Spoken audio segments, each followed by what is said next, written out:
Mesdames et messieurs, bien le bonjour à toutes et à toutes. Bienvenue une fois de plus sur les quarts d'heure poids de vin. L'émission, vous connaissez maintenant, est dédiée au poids de vin et au poids de vigne. Ce podcast est sponsorisé toujours par l'entreprise Bobine. Donc broderie, textile, couture. Donc ils sont situés 8 avenue de la Libération. Leur site c'est bobinepoitiers-toutattaché.fr. Donc je vous invite à aller les voir. Ils font des très très belles choses. La preuve étant, regardez-moi ça, d'une beauté, comme dirait l'autre. Bobine aussi? Bobine aussi. Bah, écoutez, voilà. Tous est nos dit. vêtements. Allez, on a fini. Bonne journée. Non, blague à part. En tout cas, j'ai l'immense plaisir aujourd'hui d'accueillir Dylan. Merci d'être avec nous. Merci de jouer le jeu, de venir parler un petit peu sur les quarts d'heure poids de vin. Aujourd'hui, tu es venu, tu as un message en particulier à véhiculer.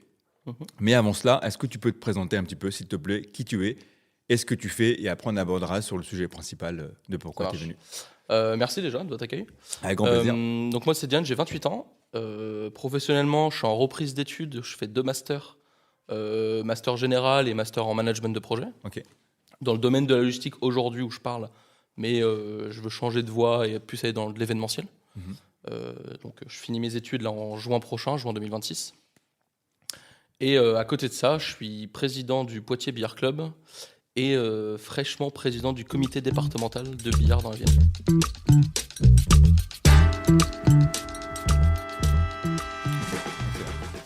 Écoute, je vais rebondir sur ce que tu disais à l'instant, sur le fait que du coup, pourquoi ce choix de reconversion dans un premier temps? À la base, moi je suis graphiste à la base. Quand j'ai eu mon bac, donc j'ai fait mes études au lycée Édouard Branly à Châtellerault. Oh, excellent. Tu connais? Je connais parce qu'en plus, on est allé faire les portes ouvertes il y a, je sais pas, 3 semaines, un truc comme ça. Et mon fils veut y aller. Et veut intégrer justement cette top. section-là. Alors, moi, maintenant, c'est une autre appellation. Moi, c'était production graphique. Oui.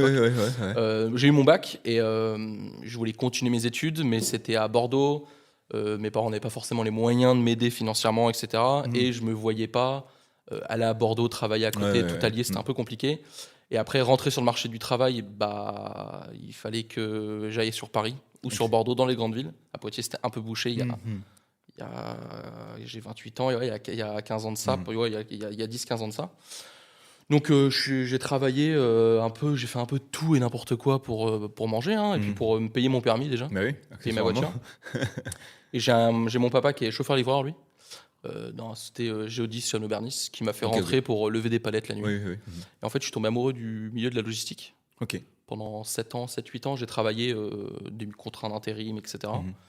Et en fait, on me disait toujours, tu n'as rien à faire en bas. Il faudrait que tu montes d'échelon. Mais j'ai pas de diplôme parce que j'avais qu'un diplôme de graphiste. Et donc, à 25 ans, quand on me dit 1 fois, 2 fois, 3 fois, et que le 4e chef me dit, bon, Dylan, il va falloir reprendre tes études parce que tu as les capacités pour manager des gens, etc. Voilà. Donc, j'ai repris un BTS. L'année dernière, j'ai fait un bachelor. Et puis là, du coup, tant qu'à faire, autant aller au bout, quoi. Ouais, carrément. Donc voilà pourquoi j'ai repris mes études. Et puis, je pense que c'est l'un des meilleurs choix que j'ai fait. Écoute, on te souhaite des rêves sur ça, évidemment. Merci. Ok. Juste avant de continuer, on a un petit jeu ici. C'est le jeu Uno que tout le monde connaît. Donc, je vais te donner 5 cartes. Et en fonction de ces cartes-là, ça te donne des petits tips en fait en jouant pendant le podcast. Et tu les utilises à ta guise, évidemment. Donc, on a le sens inverse. Le sens inverse, c'est tu me retournes en fait. On a changé de rôle. C'est-à-dire que je te pose une question et tu me retournes cette question. Voilà. On a le numéro 7, où là, on change complètement nos fonctions. C'est-à-dire que c'est toi qui me poses une question, celle que tu veux. Voilà. Donc, tu prends l'interview, grosso modo, en main. On a le carte des couleurs. Celle-ci, c'est si tu veux changer de sujet. Je te parle d'un sujet, mais tu n'as rien à secouer. Un truc, Elon Musk, là, j'en veux pas. Tu vois. Et du coup, tu changes de sujet. C'est juste un exemple. Et celle-ci, c'est la carte interdite, enfin, c'est le joker. Où du coup, je te pose une question, mais voilà, tu n'as pas envie d'y répondre. Et la petite dernière, c'est le +2. Le +2, c'est si on aborde un sujet et que tu veux justement aller un peu plus en profondeur et tu veux aller un peu plus sur le sujet. Ou si moi, par exemple, il y a un sujet dont on a parlé et que je passe à autre chose, et tu me dis non, j'ai envie de continuer un petit peu sur ce sujet-là. Voilà. Très bien. Donc ces 5 cartes-là, tu les utilises à ta guise. Et voilà, comme ça permet d'animer un peu le truc. Voilà. Très bien, top. Donc on va poursuivre. Tu parlais tout à l'heure du coup du billard, mais avant ça, qu'est-ce qui t'anime aujourd'hui? Qu'est-ce qui te fait réveiller le matin en disant ok, là je me lève parce que j'ai ça qui m'anime? C'est une bonne question. C'est bateau ce que je veux dire, mais c'est mon club. Ouais. C'est ma passion depuis 20 ans. Je suis tombé dedans. T'es né dedans. Mon père jouait au billard dans un bar. Il m'a emmené et puis je suis tombé amoureux de ça en fait. Ouais. Et le fait d'avoir passé le pas là, il y a un peu moins d'un an, d'avoir créé mon club, c'est plein de projets en tête, le comité qui vient de se créer. C'est un peu ça qui m'anime tous les jours. Ouais. Okay. Tu parlais tout à l'heure que ça fait, du fait que tu as 20 ans de pratique de billard. On parlait tout à l'heure un petit peu en off du fait qu'il y a une époque, tu allais dans des bars pour jouer justement au billard. Peux-tu nous parler un petit peu historiquement d'où vient ce sport parce que du coup, il y a peut-être des gens qui ne sont pas au courant, dont moi d'ailleurs. Volontairement, comme vous savez, l'ADN de Poitvin, c'est qu'on ne cherche pas du tout d'infos. L'idée, c'est d'échanger et d'apprendre en fait en même temps. Donc, moi compris. Donc, voilà. Déjà, pour introduire le billard, nous, le billard à Poitiers Billard Club, dans lequel on évolue, c'est le black ball, le billard anglais. Ce qu'on retrouve dans les bars, avec les boules jaunes, les boules rouges et la boule noire. Il y a 4 types de billard. Il y a donc le black ball, il y a le snooker, c'est ce qu'on voit majoritairement sur Eurosport. Et qui a une bille rose, une bille noire, c'est un billard à points, c'est un autre billard qui est beaucoup plus grand. Il y a l'américain, et il y a le billard carambole, le billard français, c'est un billard où il n'y a pas de poche. C'est un billard où il y a juste 3 billes et le but c'est de toucher toutes les billes en un coup. Ah ok. En gros. Le billard, ça vient d'Angleterre, du Royaume-Uni.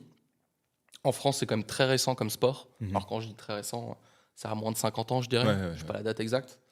Donc voilà, ça c'est le billard. Donc nous, on est vraiment black ball. On veut s'étendre dans l'avenir dans du snooker parce que c'est ce qui est le plus médiatisé et c'est ce qui est le plus populaire. Je dirais, populaire, mais spectaculaire. Ok, d'accord. Parce que c'est vraiment très difficile. La taille d'un billard, je sais pas si tu vois. La taille, ça fait. Je crois que c'est 2,10 m 2,10 sur 1,10 m. Un snooker de diagonale, ça fait 4 mètres. C'est une autre discipline. Donc nous, on veut s'étendre aussi à ça.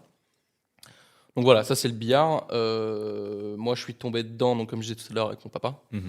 Et après, je suis tombé amoureux de ce sport parce que c'est pas un sport physique. On va pas se mentir. Malgré qu'il faut quand même une certaine condition physique, nos grands champions, ils font des footings, ils courent, ils s'entretiennent parce que une compétition, ça peut durer. Les championnats du monde, ça dure 10 jours. 10 jours à jouer 12 heures par jour. Si physiquement, t'es pas bien, voilà. Ça peut être des tours, quoi. Ah bah oui, clairement. La lucidité, voilà, c'est très important. Après, c'est un sport très mental. Arriver à un certain niveau de jeu, la différence entre les joueurs, c'est dans la tête. C'est pas sur le terrain, entre guillemets, sur le terrain, sur le tapis, on dit. On sait tous jouer au billard. Arriver à un certain niveau, ce qui joue. C'est la stratégie. C'est la stratégie et le mentalement de faire certaines actions à certains moments qui font que ça bloque l'autre. C'est ça les différences entre les bons joueurs et les top joueurs. Donc moi, il y a 20 ans, quand j'ai commencé, une petite vingtaine d'années, mon père m'emmenait dans les bars. Parce qu'il était joueur de billard, ça jouait le vendredi soir historiquement. Et moi, il me laissait le mercredi m'entraîner, je poussais les billes, j'étais content. Il faisait sa vie, puis je revenais, il n'y avait pas de problème. Aujourd'hui, le problème, c'est qu'avec tout ce qui se passe, malheureusement, dans le monde dans lequel on vit, laisser un enfant de 8 ans, 10 ans, 12 ans dans un bar, sans surveillance, entre guillemets, c'est plus possible. Pour moi, je ne suis pas parent, mais même moi qui suis joueur de billard, je ne laisserai pas mon enfant dans un bar, c'est pas possible. C'est même pas concevable. Donc, faut structurer les choses, il faut faire des locales associatifs. Moi, à l'époque, quand je prenais des cours, c'était des copains de mon père qui me donnaient des cours, qui m'apprenaient les règles déjà, qui m'apprenaient à me mettre en position, à faire des coups. Et aujourd'hui, avec la Fédération française de billard, donc la fédé auquel le club est affilié, on doit passer des diplômes. On ne peut pas donner des cours comme ça. C'est pas parce que tu as joué 3 fois dans ta vie au billard que tu peux donner des cours. C'est structuré. Voilà, c'est structuré, il faut passer des diplômes. Il y a des diplômes, pour la faire simple, il y a des diplômes de niveau 1, on peut initier les gens au billard. Mettons, demain, tu viens dans mon club, tu connais pas du tout le billard, je t'apprends déjà les règles. C'est la base. Non, parce qu'il y a plein de... On connaît les gens qui ont été faire des billards entre copains dans des bars, puis ils inventent des règles. Puis toi, t'es à côté, tu dis, mais ça n'a jamais existé. Voilà, c'est les règles maison. Donc déjà, poser le cadre de les règles, la position, comment tenir la canne, etc. Ça, c'est l'initiation, c'est le diplôme niveau 1. Après, il y a le diplôme niveau 2, où là, on va commencer à apprendre des coups techniques. Et après, niveau 3, niveau 4, là, c'est du perfectionnement et c'est de l'entraînement quasiment individuel. Donc voilà. Donc ça, c'est le monde du billard, c'est un monde très petit. On parle de 18 000 licenciés, on va dire 20 000 sur 75 millions d'habitants. Donc c'est vraiment plus qu'une niche. Mais il y a beaucoup de joueurs dans la Vienne, il y a beaucoup de joueurs en France. Et c'est ce qu'on disait tout à l'heure en off, j'aime bien dire cette phrase, on a tous joué au billard dans sa vie, au moins une fois dans un bar, mais on s'y est jamais mis. Et le but de la Fédé et de mon club, par exemple, sur Poitiers, c'est d'initier les gens et puis d'en refaire des futurs passionnés comme moi depuis 20 ans. Quoi. Tu disais tout à l'heure justement que le billard est une discipline mais qui est un peu méconnue encore, hélas, mais que, évidemment, ça a aussi sa place au JO, par exemple. Ouais, le billard dans sa globalité, tout mode de jeu confondu, fait partie des sports olympiques. Et après, comme tout nouveau sport, c'est voué à vote pour que ça aille au JO. Cette année, on n'y a pas été, au JO de Paris, on n'y a pas été. Il me semble que c'est le breakdance qui nous a remplacés. Mais au moins, on a une discipline olympique. Donc, nous, en tant que club ou même fédération, parce que au niveau de l'échelle, il y a les clubs, il y a les comités, les ligues et les fédérations. On peut avoir des subventions olympiques parce qu'on est un sport olympique. Donc déjà, c'est une belle avancée. Oui, carrément. Ok. Et donc, du coup, tu disais, tu as ouvert la sauce il y a un an à peu près. Ouais. Et tu as combien de licenciés aujourd'hui ? Là, aujourd'hui, j'ai 20 licenciés. Alors, ça paraît peu. Sauf que dans la Vienne, dans le pool de joueurs de la Vienne, dans le 86, c'est un gros club en un an. Aujourd'hui, les clubs qui se créent, ils ont une équipe. Une équipe, c'est minimum 4 joueurs, maximum 8 joueurs. Donc, on va dire ils sont 6. Je pense à des amis d'Aventon qui ont créé leur club, ils sont 6 joueurs. C'est très bien, mais chacun a ses projets. Moi, j'ai un projet de faire une école de billard, développer mon sport. Mes amis d'Aventon, par exemple, c'est une bande de copains, ils s'amusent entre eux. Voilà, et c'est très bien, et il en faut aussi des clubs comme ça. C'est des mecs qui se prennent pas la tête, ils ont joué au haut niveau comme moi, et ils jouent, et ils s'amusent, ils sont entre copains. Moi, j'ai 20 licenciés aujourd'hui. L'année prochaine, je sais pas, mais peut-être le double, je pense. Si j'ai pas le double, c'est pas grave. Mais on a plusieurs piliers, j'ai plusieurs piliers importants dans mon club, où déjà, je voulais une équipe de développement. Alors aujourd'hui, j'ai pas de local, de salle de billard pour faire une école, etc., enseigner des cours. Mais j'ai une équipe de développement où aujourd'hui, c'est des jeunes. Pour qu'ils apprennent le billard, je leur donne des petits conseils en compétition, etc. Par contre, demain, mon équipe de développement, elle n'est pas cantonnée à des jeunes. Si j'ai des gens qui ont 40, 50 ans qui veulent apprendre le billard, c'est du développement aussi. Le billard, il n'y a pas d'âge. Et c'est ça qui est bien aussi. C'est qu'à 7 ans comme à 75 ans, on peut jouer au billard. C'est pas très physique, donc on peut. Ok. Et justement, il y a cette question qui me trotte depuis tout à l'heure, c'est que est-ce que tu as, comme dans tout sport, tu as des prérequis nécessaires pour faire du billard ? C'est une question bête, mais en tout cas... Pas du tout. Ok. On a ce qui se développe de plus en plus, et ce qu'on veut faire aussi dans notre club, on a du handi-billard, parce que ça existe. Il y a 2 catégories de handi-billard. Il y a le handi debout, et le handi fauteuil. Il y a des gens en fauteuil roulant, je pense à Laurent Bourg qui a joué les tours contre qui je me suis entraîné. Il est en fauteuil roulant, il vous met la misère. Non, mais il a rien envie à personne. Ouais. Son handicap sur certaines situations de jeu fait que c'est un peu contraignant, mais très bon joueur. Et pourtant il est en fauteuil. Il y a des gens qui ont des maladies au niveau du dos, qui sont en handi debout. Je pense à notre responsable de ligue, Clément, qui lui a un problème de vision. Alors, je ne veux pas écorcher son handicap, mais il me semble qu'il est quasiment aveugle. Il a des lunettes spécialisées. Et c'est un très bon joueur de billard. Donc non, il n'y a pas de prérequis. On a une femme dans notre ligue. Elle a un bras atrophié. Elle joue avec une rallonge. Elle se débrouille très bien. Donc non, il n'y a vraiment pas de... C'est un peu comme McDonald's, venez comme vous êtes. Voilà. Ok. Et en termes de parité, justement, des licenciés, comment vous vous situez ? Est-ce qu'il y a aussi bien des joueurs féminines que masculins ? Alors, il y a... Dans le monde du billard, j'entends. Dans le monde du billard, alors, il y a plus d'hommes que de femmes. Il y a beaucoup de femmes.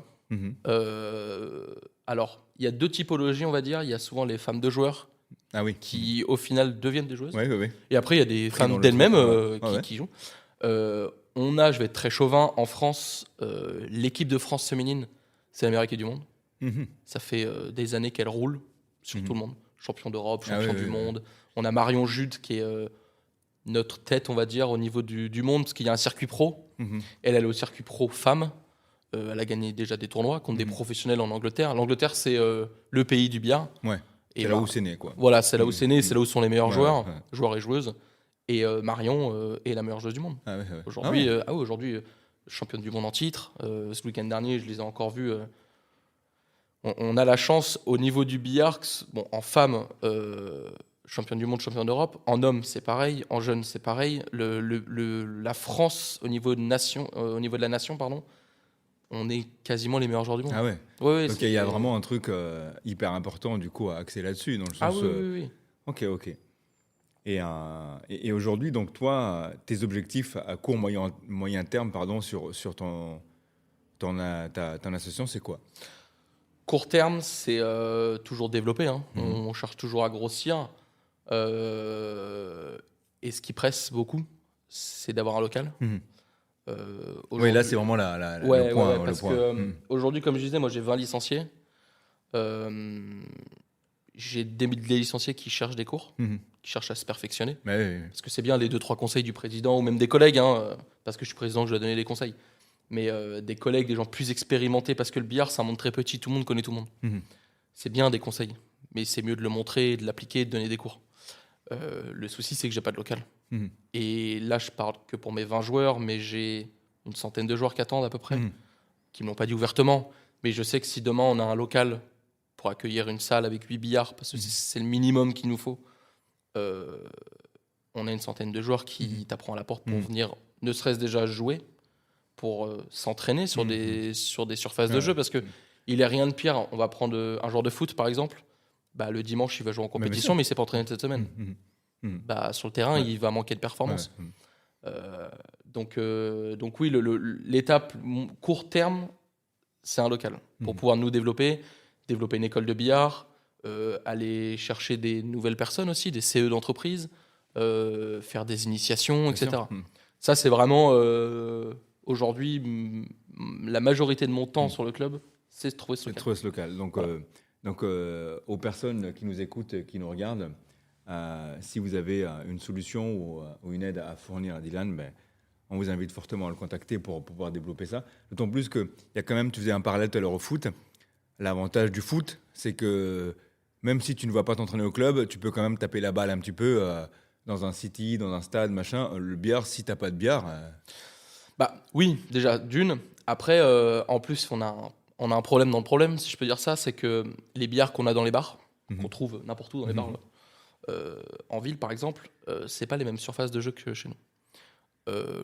Ah oui, donc ça, il faut le savoir déjà. Voilà, par exemple, en gros, dans le billard, il y a, on va dire, 3 fédés, mais on va en parler que 2. Il y a la FEBAS, c'est l'association qui est dans les bars historiquement. C'est l'acronyme, c'est l'Association française des exploitants de billard anglais Super League. C'est les billards verts, on va dire les tapis verts. Et nous, on est en fédération française de billard, donc c'est 2 entités bien séparées. Et nous, en fédé, on joue sur un billard avec tapis bleu, un tapis un peu plus rapide. Les tables sont un peu plus difficiles pour rentrer des billes. Donc en fait, on peut s'entraîner dans les bars, mais on ne va pas s'entraîner dans les mêmes surfaces et conditions de jeu. Et c'est ce que malheureusement tout le monde fait. Et à moins que tu aies un billard chez toi avec les bonnes conditions de jeu, les gens s'entraînent sur un... On va reprendre l'exemple du foot, sur un stade de foot de 80 mètres de long, et puis en compétition, ils jouent sur un autre mode. Donc à force, les gens prennent l'habitude, mais pour s'améliorer, c'est pas le top. Biaisé, voilà, c'est pas le top. Et dans la Vienne, moi qui connais tout le monde au niveau du billard, il y a 5 personnes qui ont un billard comme il faut. 5 personnes, c'est très peu. Puis on va pas aller s'amuser d'aller chez les copains tous les soirs. Enfin, les gens ont une vie. Moi, j'ai la chance que mon trésorier, il a un billard chez lui et je vais souvent m'entraîner chez lui. Il y a aucun problème. J'arrive. Voilà, c'est ça. Mais si je commence à mettre mon école de billard avec 20 personnes dedans, il va me dire bon, c'est chez moi, quoi. Donc voilà, c'est structurer la chose et malheureusement, on n'a pas de structure. Tu évoquais tout à l'heure la couleur des tapis, le vert et le bleu. Donc j'ai compris, le bleu est plus rapide. Mais pourquoi le choix du vert? C'est pour la concentration ou Je ne pourrais pas te répondre. Honnêtement, je ne sais pas. Je sais que le tapis vert, c'est un tapis en laine. Et le tapis bleu, c'est un tapis en tissu. Après, la couleur, est-ce que peut-être esthétique ou peut-être pour faire ressortir plus les billes, vu que les billes sont jaunes et rouges. Peut-être. Honnêtement, je ne sais pas. Ok, d'accord. Très bien. Donc, du coup, là, tu es vraiment dans le besoin de ce local pour pouvoir développer, pour pouvoir aussi satisfaire en fait, cette attente des gens qui sont en train de patienter. Donc, ça, c'est vraiment un petit peu l'urgence. Et surtout, tu as quand même un atout dans ta besace, c'est que, tu me disais tout à l'heure, tu as quand même le Kylian Mbappé en fait, du billard. Ouais, alors c'est ce que j'aime bien dire. Le monde du billard est très petit. Ouais. Tout le monde connaît tout le monde. Et ce que j'aime bien dire pour les gens qui ne sont pas initiés au billard, c'est que les Kylian Mbappé, les Karim Benzema du football, les grandes stars du football, bah, c'est des connaissances à moi, c'est des amis, je les connais. Yannick Bofils, qui est champion du monde en titre, c'est un copain, je le connais. Ouais. Donc demain, on a une salle de billard. Je peux faire un événement ou sur un week-end, parce qu'il est prof aussi de billard, peut donner des cours. Dans quel sport on peut prendre des cours avec le champion du monde en titre ? Assez facilement, entre guillemets. C'est très compliqué. Et en plus à Poitiers. Je pense que demain, Kylian Mbappé, par exemple, faire un stage à Poitiers, déjà, ça sort sort de l'imagination. Mais c'est, je ne vais pas dire impossible, parce qu'il y en a impossible, mais c'est pas pensable. Moi, j'ai des copains, Kevin Lelon, Alexis Klinka, des grands champions. Je les appelle, ils viennent à Poitiers. Donc déjà, on a cette chance de pouvoir avoir cette proximité avec nos grands champions. Donc ça, c'est... Ouais, c'est quand même un atout qui est pas des moindres. C'est quand même un gros atout. Ouais. Donc ce qui veut aussi forcément dire, pour les personnes qui ont peut-être la crainte, je parle des décideurs qui peuvent donner un local en disant, du coup, ce que vous demandez est peut-être un peu trop grand ou trop ambitieux. En fait, rien qu'avec cet argument-là, tu peux forcément générer des licenciés assez rapidement. C'est comme le ping-pong quand on a eu dernièrement. Où voilà, il y avait beaucoup plus de licenciés qui sont inscrits parce que il y a eu quand même l'événement des JO sur le ping-pong. Et là, en l'occurrence, si tu peux ramener le champion du monde, forcément, ça change la donne. Faire des stages, faire des show-matchs. La chance qu'on a à Poitiers, c'est qu'on est au milieu de Bordeaux-Paris. Oui. Donc au niveau du train, c'est assez facile. On a des champions qui sont à Bordeaux. C'est 1 heure maintenant avec la LGV, ça doit être 1h15, 1h20 de train. C'est pas ce qui manque. Et puis ces personnes-là auxquelles je pense, de leur dire vous venez, vous faites un show-match entre vous, d'une, ils vont vouloir le faire, et de deux, ils savent que c'est pour le bien de notre sport. Bien sûr. Donc, c'est promouvoir le sport. Voilà, ils refuseront pas. Après, les grands champions, à faire venir, ils ont un planning aussi, ils ont des compétitions, etc. Mais c'est pas impossible. C'est beaucoup plus simple que, comme je disais, de faire venir des grands champions de football. Là, c'est très très facile. C'est logique. Ok, d'accord. Donc du coup, voilà, donc ce besoin de local. Et du coup, demain, tu as ce local. Comment tu prévois le truc ? Déjà, on revient sur le local. Tu veux ce local situé où, à peu près ? On va dire entre Chasseneuil et Fontaine-le-Comte, sur la périphérie. Ok. À éviter, alors je vais paraître pour quelqu'un de très exigeant, mais en fait, ça va être simple à comprendre. À éviter, par exemple, le centre-ville de Poitiers.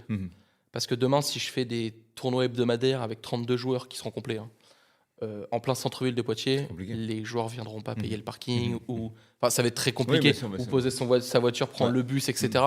Il faut un truc assez facile d'accès, comme les salles de billard qui sont assez faciles d'accès. Donc, entre Chasseneuil et Fontaine, je dirais.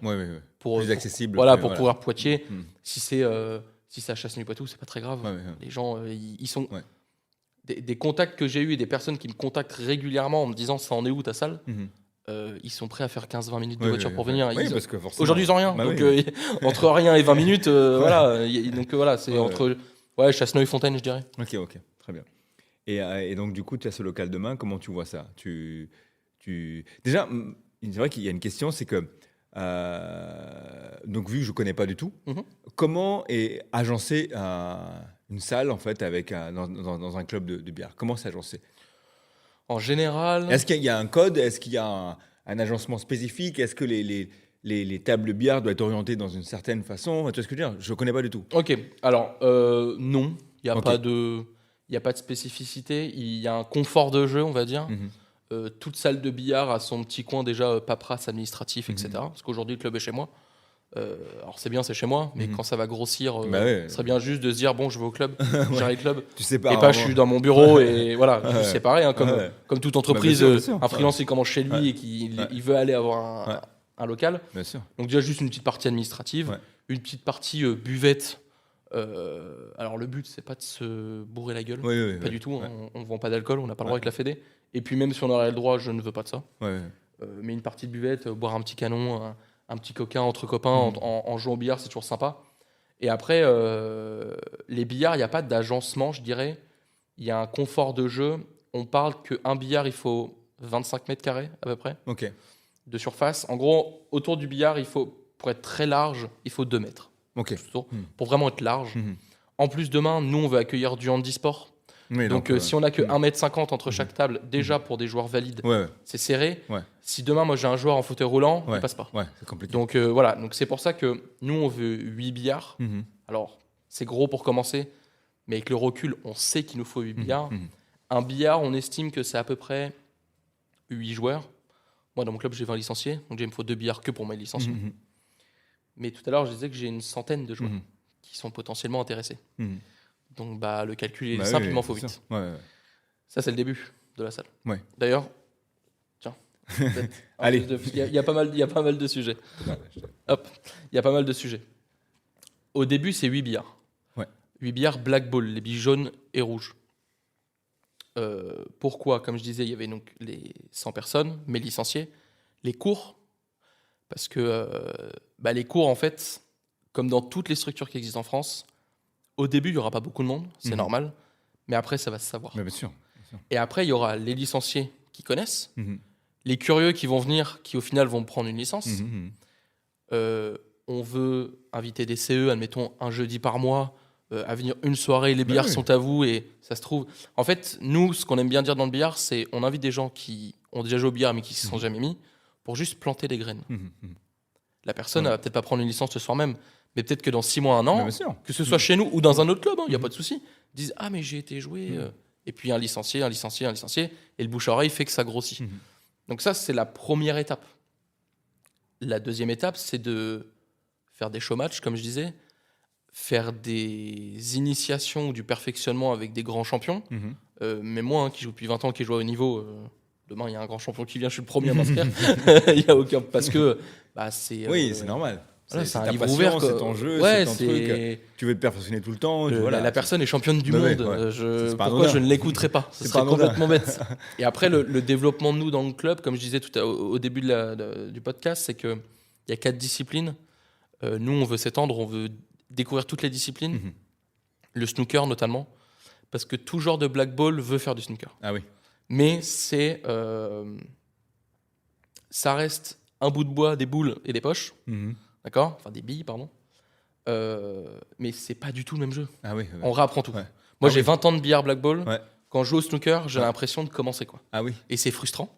Mais c'est pas les mêmes distances de jeu. Ça n'a rien à voir. C'est totalement différent. Le poids des billes, etc., c'est totalement différent. Ah oui. Donc, nous, on veut aussi développer le snooker. Développer l'américain aussi. Parce que l'américain, c'est un peu le billard showman, je dirais. Il y a une compétition tous les ans qui s'appelle la Mosconi Cup. En général, c'est l'Europe contre les États-Unis. Et c'est le show, quoi. Ah oui. C'est le show. C'est comme, tout à l'heure, en off, on parlait des fléchettes. Et l'ambiance, c'est la même. Ah oui.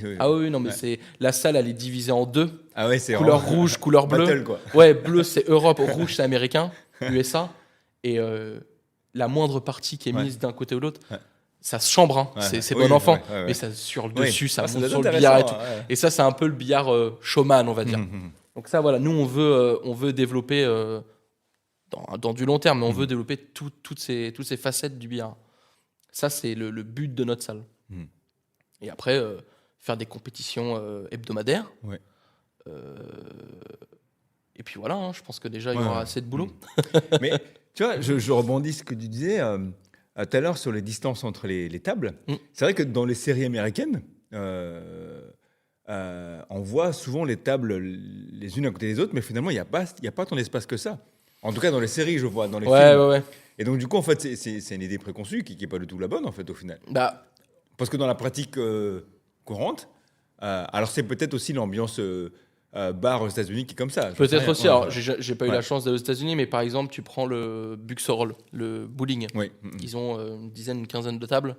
Il n'y a pas assez d'espace entre. Mais eux, ils sont pas là pour développer le billard. Ils mettent des billards pour. Un peu le lieu, voilà, c'est ça. Puis c'est surtout pour que les gens du bowling, pour qu'ils attendent, ils aient joué au billard. Et c'est très bien parce que c'est. En fait, c'est une petite découverte déjà. Il nous faut ces genres de structures-là, si je peux appeler ça des structures qui ne sont pas des clubs, mais pour mettre des graines. Parce que, comme je disais tout à l'heure, on a tous joué au billard dans notre vie. On a joué au billard où soit chez un copain, soit dans un bar, soit au bowling. Puis après, il y a les curieux comme moi qui font que je vais m'y intéresser. Et on ne sait pas. Moi, je rencontre des gens assez régulièrement qui me disent j'ai joué au billard il y a 20 ans. Puis en fait, je me dis pourquoi pas. Oui, bien sûr. Donc ça vient de là, mais oui, pour être très à l'aise, entre 2 billards, il faut 2 mètres. Pour être très très à l'aise. Nous, sur les tournois nationaux, parce qu'on a différents types de tournois, ce qui est préconisé, c'est 1m80.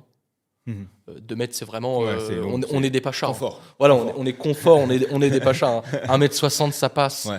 Mais en dessous d'1m60 entre 2 tables, c'est compliqué parce que si on accueille quelqu'un en fauteuil roulant. Ouais, déjà c'est compliqué là. Ça va être compliqué pour lui. Pour le joueur, c'est pas. Ouais, puis pas confort, il suffit qu'il y ait 2 personnes qui soient grands, costauds. Non, c'est chiant. Vaut mieux être confort, quoi. Oui, on est bien d'accord. Ok. Ok, très bien. Mais écoute, j'y vois un peu plus clair du coup sur l'univers du billard. Est-ce que tu vois aujourd'hui, donc tu as ce local, il y a quelqu'un qui t'offre ce local, ainsi de suite. Et est-ce que tu parlais tout à l'heure d'initiation, de faire découvrir cet univers. Est-ce que c'est quelque chose que tu aimerais développer plus que dans notre région? Ça se fait déjà. Ça se fait déjà parce que on n'est pas le seul club de billard en France. Historiquement, on va dire les porteurs du billard en France, si je peux dire ça, c'est le nord de la France et la Bretagne. Pourquoi d'ailleurs? Je sais pas. Honnêtement, je sais pas. Si je réfléchis 2 secondes, je vais te dire que le nord de la France parce que c'est proche de l'Angleterre. Et que la Bretagne, c'est une région où il y a que des bars. Et que le billard vient des bars. Non, mais c'est bête ce que je dis. C'est le raisonnement que j'ai eu aussi. Non, mais c'est bête ce que je dis, mais je te dirais, historiquement, je te dirais pour ça. La Fédération française de billard n'était pas aussi grosse aujourd'hui qu'il y a 20 ans. Ah oui? Non, ça a commencé, comme je disais, en Affaibas. Parce que c'était dans les bars. La Fédé était là, mais n'était pas aussi investie que maintenant. Maintenant, ils ont pris le relais. La Fédé se meurt, on va dire, parce que tu as une école de billard qui se crée, etc. Mais oui, je dirais que la Bretagne, parce que les Bretons, on les connaît. Donc, je dirais que c'est pour ça. L'eau tiède.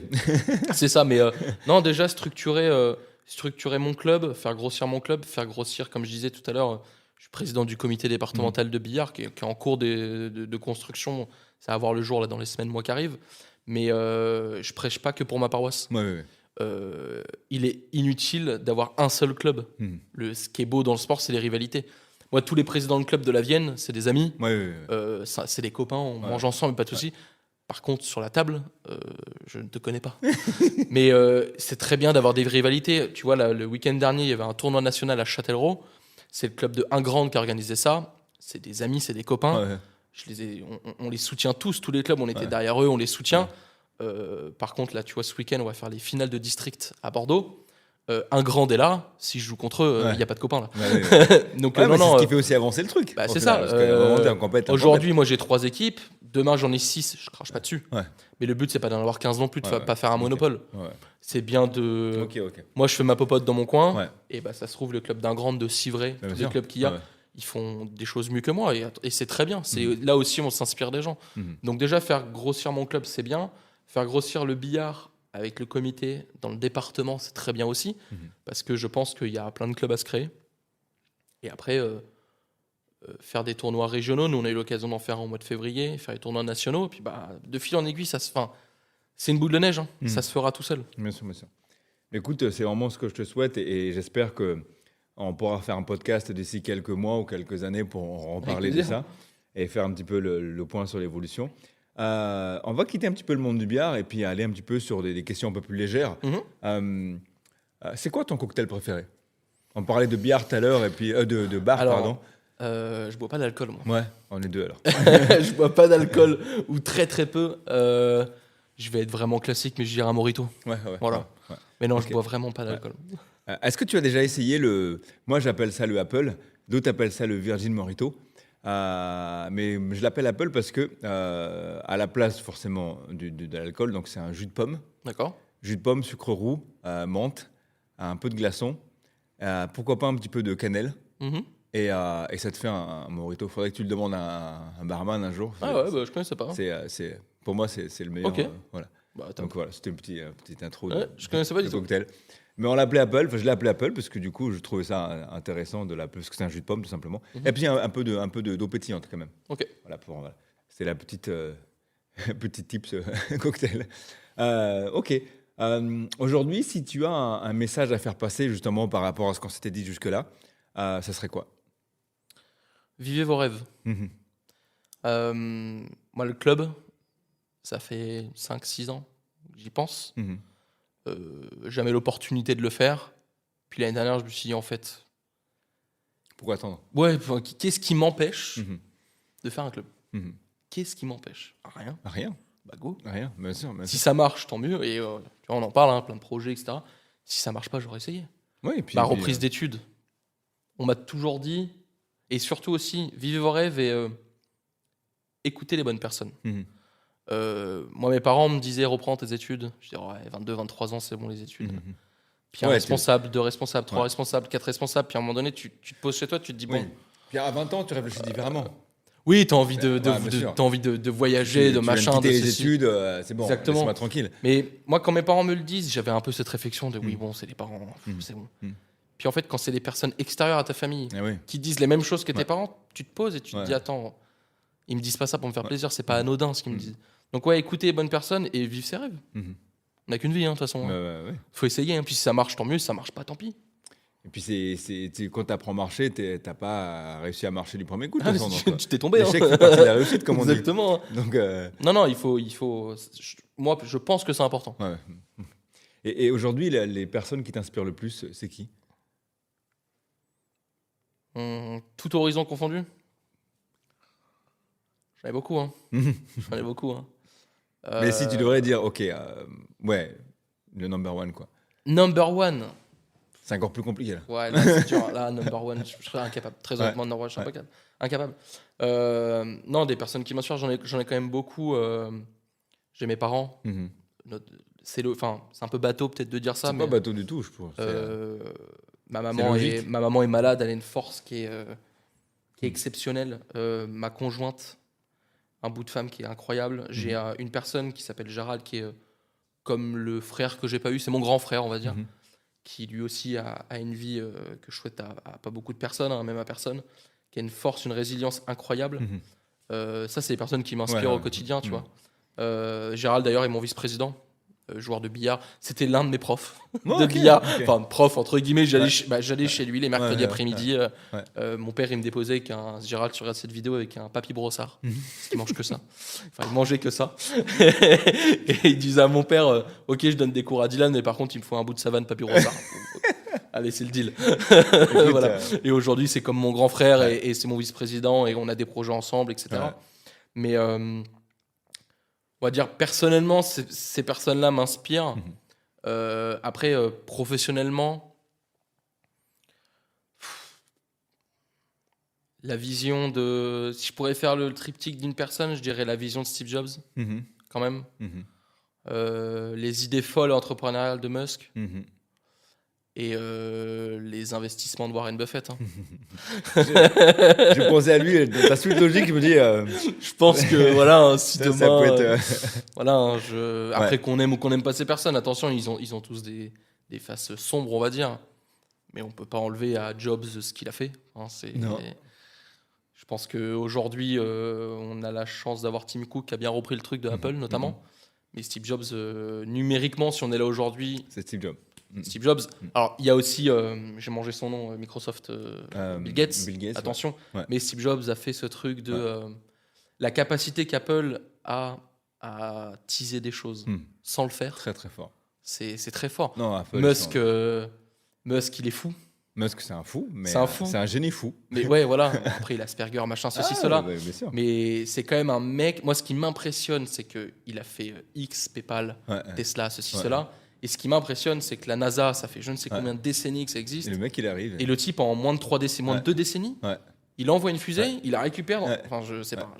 En plus petit, en moins cher, et en plus performant. En réutilisable. Alors, quand il dit il y a 5 ou 10 ans, j'ai plus la temporalité, qui dit on va aller sur Mars, tout le monde le prenait pour un fou. Et là, les gens sont en train de dire en fait.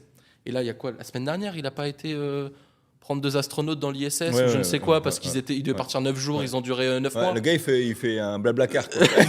Non, mais après, c'est un fou, hein. Attention, c'est un génie, c'est un fou. Mais moi, ce que j'aime bien avec Musk, c'est que le moindre sou qu'il a gagné, il l'a réinvesti. Et on disait tout à l'heure, vivre ses rêves. Il s'est cassé la gueule combien de fois? Mais aujourd'hui, SpaceX Alors, après, c'est un peu les côtés sombres. Le gouvernement le finance, mais c'est Trump, on sait le rapprochement qu'il a avec. Mais avant que ce soit Trump, il avait un budget d'État pour SpaceX. Je ne sais pas si on se rend compte. Tesla, aujourd'hui, je pense que si on se met à la fenêtre, on va en compter je ne sais combien dans l'heure de Tesla. Enfin, en fait, il fait énormément de choses qui font que on peut dire que bravo monsieur et oui monsieur, qu'on aime ou qu'on n'aime pas la personne. Bien sûr. Et tu peux pas nier que c'est quand même un mec extraordinaire. Oui. Ce qu'il a fait, il a fait évoluer l'humanité, il a fait évoluer notre façon d'exister, de consommer. Voilà. Tu parlais tout à l'heure des inventions d'Elon. Il y a aussi Starlink, ces fameux satellites de communication. Enfin bref.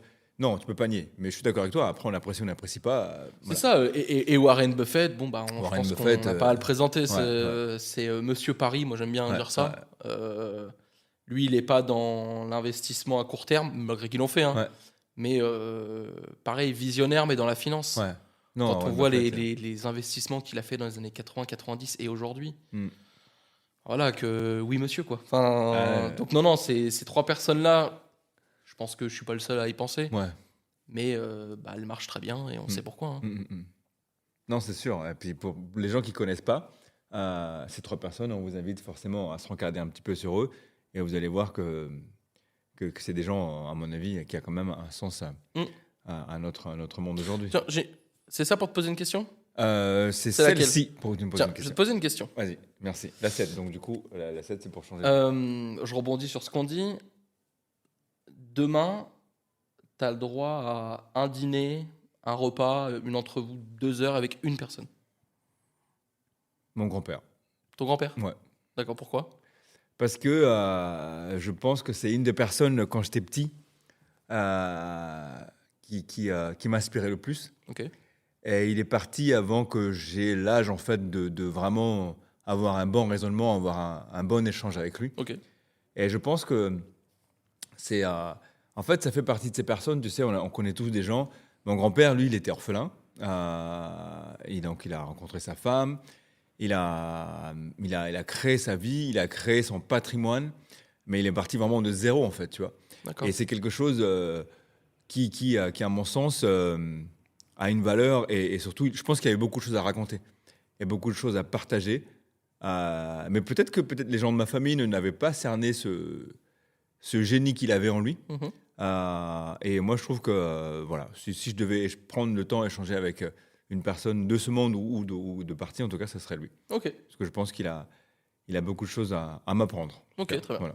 Donc, écoute, je te retourne la question. Parce que moi, du coup, j'ai l'immunité. Moi, j'ai l'immunité. Une heure ou un repas avec une personne. Je dirais Ronnie Sullivan. Alors, tu vas me dire qui c'est.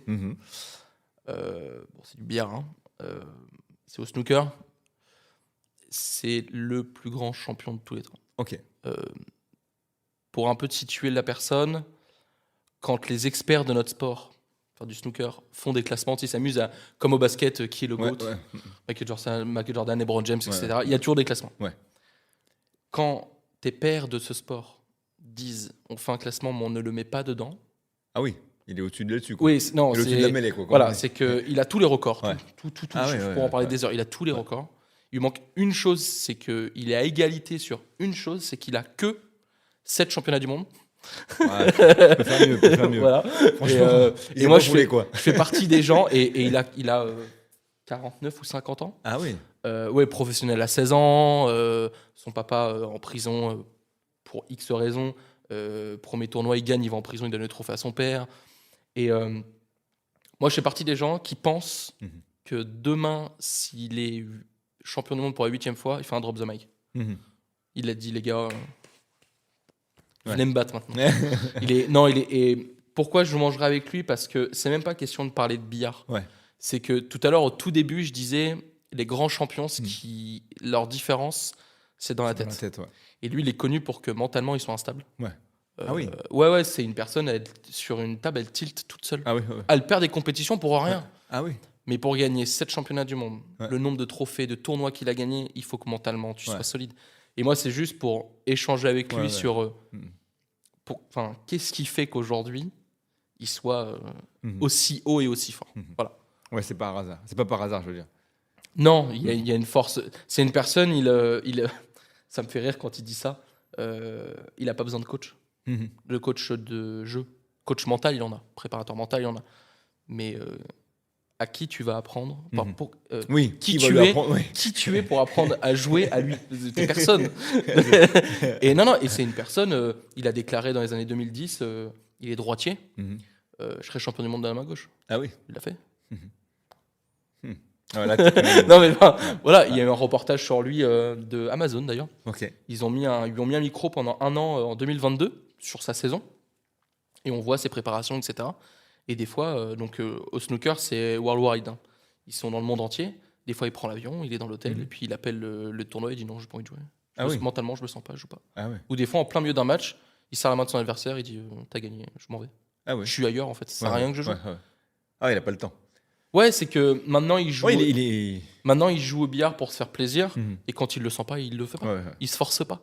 C'est pas parce que c'est le plus grand champion de tous les temps qu'il doit être là à prouver que. Et c'est une personne qui est dans les moments clutch, il est là. Il a une force, une résilience qui est pour moi en tant que joueur de billard qui est incroyable mentalement, même s'il a des problèmes entre guillemets de concentration, etc. Il a une force mentale qui est au-dessus des autres. Et moi, ça m'intéresserait de savoir comment il fait. Ah oui, c'est très, très bon. Ça me fait penser, du coup, en parallèle, quand tu me parles de ce monsieur, le fait que, du coup, quand il n'est pas dans le jeu, inutile d'aller chercher le truc, il serre la main de son adversaire et puis quitte. Il y a une image qui est très forte là-dessus, c'est une course de lièvre, de lévrier, pardon. Et dans la grille de départ, il y a un guépard. Et à un moment où les guépards, les barrières s'ouvrent, les lévriers forcément, enfin les lévriers courent, et le guépard, lui, il s'assoit. Parce qu'en fait, il a compris, tout de suite, il sait que le game est plié. Ça sert à rien, je ne vais pas m'amuser à courir, les gars, on n'est pas dans la même catégorie. Quoi. Donc, et ça me fait penser à ça, du coup. Donc, et ça, je pense qu'il faut avoir une certaine force mentale pour se l'admettre à soi-même, de dire... En fait, pourquoi je peux forcer tout le temps, ça passera pas. Moi, ça m'est arrivé dans des compétitions de me sentir bien, etc. Mais quoi que je fasse sur la table, il n'y a rien qui se passe. C'est quoi le mieux? C'est de se forcer, pas prendre plaisir, ou de dire écoute, j'arrête là, on arrête, et puis ça sert à rien. Je me fais du mal, ça sert à rien. Mais la force mentale qu'il faut pour faire ça, voilà. Il faut savoir vraiment s'écouter, il faut savoir une discipline vraiment infaillible pour vraiment dire ok, c'est bon. C'est ça. Et sur le reportage de Ronnie là, en 2022, champion. D'ailleurs, en plus, c'est ça qui est beau, c'est qu'ils lui mettent un micro au début de la saison. Le type, fin de saison, est champion du monde. C'était même pas prévu. Hein, et tu le vois quand il gagne la dernière partie, il prend son adversaire dans les bras, un joueur qui s'appelle John Trump, rien à voir avec Trump, rien à voir. Il le prend dans ses bras, et en fait, vu qu'il est micro, t'entends la conversation, et il dit je veux plus de ça. C'est terminé. C'est atroce. Les championnats du monde au snooker, c'est 1 mois. Ah oui. La finale, c'est sur 4 jours, 4 fois 4 heures.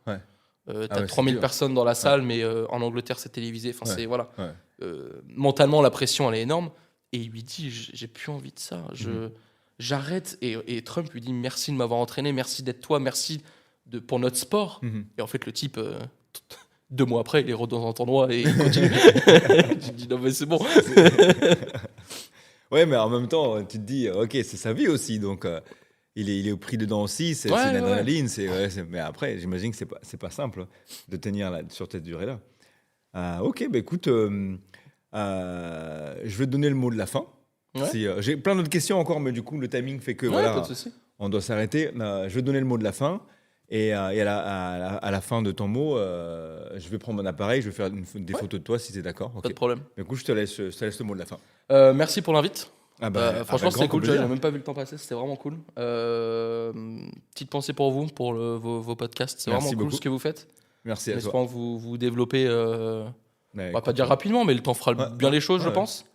Et puis, pour parler de moi, de mon club, comme on disait, le sujet, c'est de local. Et pourquoi pas faire un podcast dans notre salle quand on l'aura. Écoute, au milieu de joueurs de billard. C'est pas à tomber dans la rien souvent. Pourquoi pas. Avec grand plaisir. Mais écoute, merci beaucoup Dylan, et puis merci de m'avoir surtout fait connaître ce sport et de nous avoir partagé ce moment et avec cette belle découverte, parce que du coup je connaissais pas du tout, et volontairement, comme je disais tout à l'heure, le but Alors, ok, je sais qu'il y a des gens qui vont dire ouais, mais du coup, c'est la flemme d'aller chercher. Non, pas du tout. C'est juste une façon de procéder et nous, on aime bien faire ça. C'est-à-dire qu'on veut vraiment découvrir en même temps. Ouais. Et donc, merci pour cette découverte. Avec plaisir. Et de nous avoir donné quelques infos sur ce sport. Je vais maintenant prendre mon appareil, je vais faire quelques photos de toi. Très bien. Et puis après, on a fini. Pas de soucis. Je vais mettre un petit fond de musique sur toi.